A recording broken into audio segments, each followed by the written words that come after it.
Dopamine Nation, Finding Balance in the Age of Indulgence by Anna Lembke. Key takeaways. Number 1. The dopamine overload, our world of excessive pleasure. The smartphone is the modern-day hypodermic needle, delivering digital dopamine 24/7 for a wired generation, our dopamine-flooded world. We live in an era of unprecedented abundance, where high-reward stimuli are constantly at our fingertips. From social media and streaming services to fast food and online shopping, we're surrounded by sources of instant gratification. This constant exposure to dopamine-triggering activities has fundamentally altered our relationship with pleasure and pain. The cost of constant pleasure. While this abundance may seem like a dream come true, it comes with significant drawbacks. Increased rates of addiction across various substances and behaviors. Rising levels of anxiety, depression, and chronic pain. Decreased ability to find joy in simple pleasures, difficulty delaying gratification and focusing on long-term goals. The challenge we face is learning to navigate this dopamine-rich environment without losing ourselves to compulsive overconsumption. Number 2, understanding the pleasure-pain balance in our brains. Scientists rely on dopamine as a kind of universal currency for measuring the addictive potential of any experience. The more dopamine in the brain's reward pathway, the more addictive the experience. The brain's balancing act. Our brains process pleasure and pain in the same regions, functioning like a balance. When we experience pleasure, dopamine is released, tipping the balance to one side.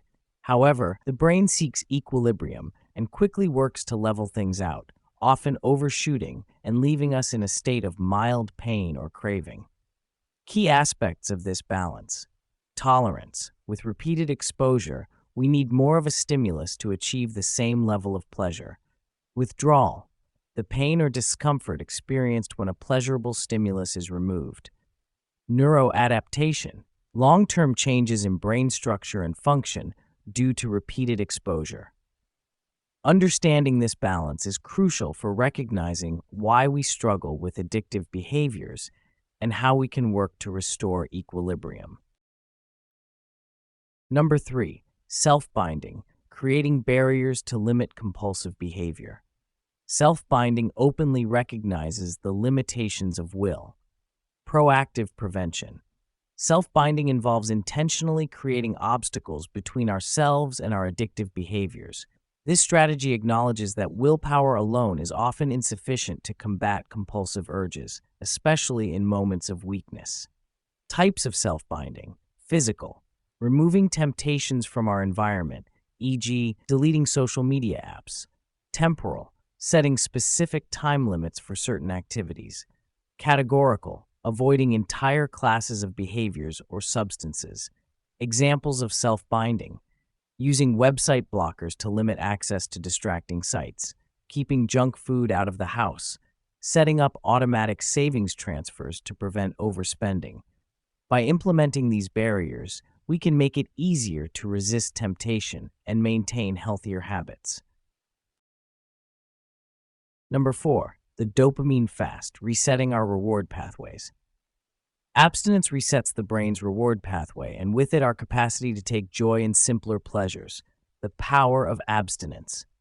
A dopamine fast involves temporarily abstaining from highly stimulating activities to restore balance to our reward systems. This practice can help us break addictive cycles and rediscover the joy in everyday experiences. Key components of a successful dopamine fast. Duration. Typically 4 weeks for optimal results. Comprehensiveness, avoiding all high dopamine triggers. Mindfulness, observing our thoughts and feelings during the process. Support, seeking help from friends, family, or professionals. Benefits of dopamine fasting. Increased sensitivity to natural rewards, improved focus and productivity, reduced anxiety and compulsive behaviors, greater appreciation for simple pleasures. While challenging, a dopamine fast can be a powerful tool for resetting our relationship with pleasure and pain. Number 5, embracing pain, a counterintuitive path to well-being. Pain leads to pleasure by triggering the body's own regulating homeostatic mechanisms. The benefits of discomfort. Contrary to our instincts, intentionally seeking out certain forms of pain or discomfort can lead to improved well-being. This concept, known as hormesis, involves exposing ourselves to moderate stress to build resilience and stimulate positive adaptations. Examples of beneficial stressors: cold exposure, e.g., ice baths, cold showers, intense exercise, intermittent fasting, challenging mental tasks. By engaging with these controlled forms of stress, we can boost our mood and energy levels, improve physical health and longevity, increase mental resilience and focus, reduce our reliance on artificial stimuli for pleasure. The key is finding the right balance, enough stress to stimulate growth, but not so much that it becomes overwhelming or harmful. Number 6. Radical honesty, the power of truth-telling in recovery. Telling the truth draws people in, especially when we're willing to expose our own vulnerabilities. The transformative impact of honesty. Practicing radical honesty, being truthful in all aspects of life, even when it's uncomfortable, can be a powerful tool for personal growth and recovery from addictive behaviors. Benefits of radical honesty: increased self-awareness, stronger, more authentic relationships, reduced cognitive load from maintaining lies, greater accountability for our actions. Implementing radical honesty. Start with small truths and build up to bigger ones. Practice self-compassion when revealing difficult truths. Seek support from trusted individuals or groups. Use honesty as a way to connect with others, not to hurt them. By embracing radical honesty, we can create a foundation for lasting change and deeper connections with ourselves and others. Number 7. Prosocial shame, leveraging accountability for positive change. Prosocial shame affirms that we belong to the human tribe, harnessing shame productively. While shame is often seen as purely negative, prosocial shame can be a powerful motivator for positive change. This involves acknowledging our mistakes within a supportive community that offers clear paths for redemption and growth. Key elements of prosocial shame: accountability without rejection, clear guidelines for making amends, emphasis on personal growth and learning, support from a community of peers. Examples of prosocial shame in action: 12-step programs like Alcoholics Anonymous, restorative justice practices, family or community interventions. By reframing shame as a tool for growth rather than punishment, we can create environments that promote lasting behavioral change and strengthen social bonds. Number 8. Finding balance in a dopamine-saturated world.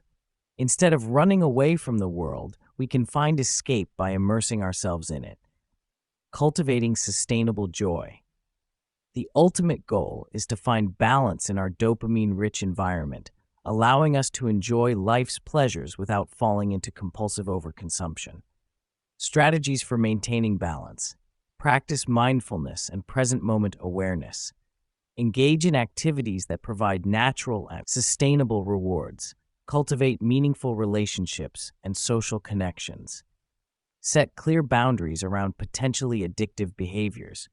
Regularly reassess and adjust our relationship with technology and other stimuli.